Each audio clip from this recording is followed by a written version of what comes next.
Travail du souffle, de la voix, travail du corps, il faut bel et bien en passer par là pour affronter le brillant satiriste du XIXe siècle, Eugène Labiche. Labiche, dont deux des pièces, zoologiques, sont aujourd'hui mises en scène au Nest de Thionville, de Vaudeville, où la question du désir prédomine. Les animaux racontent un petit peu, on peut voir ça comme ça, comment petit à petit, et par des modalités tout à fait bizarres, souvent liées à ces parasites qui tournent autour de cette société, eh bien la sexualité se libère. Et elle n'est pas forcément, elle est complexe, hein. Il y a des désirs qui ne sont pas tout droits. Et pour parfois même arriver jusqu'à la nudité. Car s'il est question d'argent dans l'une et de sexe dans l'autre, les deux pièces ont bel et bien cette même intensité du désir comme dénominateur commun. C'est l'éternel sujet, c'est le désir auquel on ne peut pas échapper. En fait, c'est ça qui est drôle, c'est qu'effectivement, on ne peut pas échapper à nos désirs, qu'on le veuille ou non. Hein. Ou alors il faudrait énormément de sagesse et le monde n'en est pas là.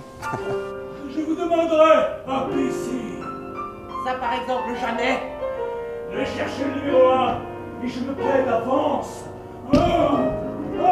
Les choses, la plupart du temps, échappent aux personnages. Ils sont pied à pied. Nous, on a beaucoup travaillé sur l'idée de bêtise, dans le bon sens du terme, mais d'être traversé par des choses qui viennent immédiatement. Voilà, ce sont souvent des personnages, oui, naïfs, en tout cas bêtes dans le bon sens du terme, c'est-à-dire dès qu'il leur arrive quelque chose, ils le prennent de plein pied et on avance comme ça, comme des clowns. Un registre, celui de la comédie, auquel Jean Boileau s'attaque pour la première fois, et le metteur en scène ne manque pas d'inventivité, faisant une fois encore la part belle à la musique, à travers les compositions de Jonathan Pontier.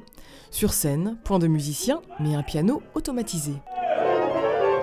Il joue ce qu'on veut qu'il joue, ou plus exactement ce que l'ordinateur veut qu'il joue. Donc il y a un piano qui joue quasiment comme un musicien qui aurait 2, 3, 4, 5, 10 mains, mais il joue en live.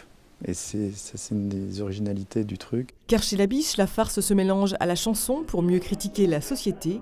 Les clowns y sont cruels, modernes et font ressortir toute leur animalité pour que surgissent nos rires à gorge déployée.